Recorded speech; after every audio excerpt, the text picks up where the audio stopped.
A 200 méteres női hátúszásban 17 évesek között első helyezett Bombás Méder a TVS szélességűen.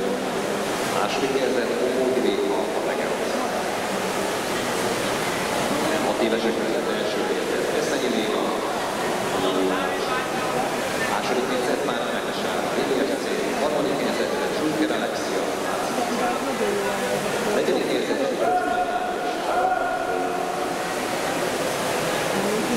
a 15 évesek között első helyezett Erika, mindig a Torino a VDFC.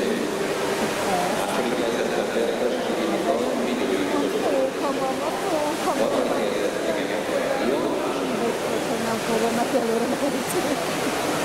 Gyerünk benne! A 14 évesek között első helyezettre Urta és Tegnóra. Ez már most több mint kettő. Második helyzet Március Szaladmai Sára, Soproni Szécsi Tamás Vörös.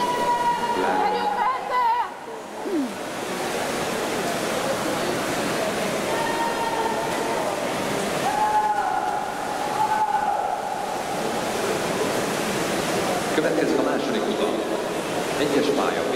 András, Debreceni Sportcentrum. Kettes pályán Stipkovics Tamás, Győri, Úszó Sportegyesület. Hármas pályán Major László, TVSC. Négyes pályán Kudomán Mihály, VDFC. Ötös pályán Értesi Városban, hatos pályán Katonán Márton, Győri, Úszó Sportegyesület. Hetes pályán Titti Benedek Mategeasz, nyolcas pályán Lengeri Árpád. Gyerünk benne! Papíron azért egy méterrel, egy félrel előtte van, de bajra kéne még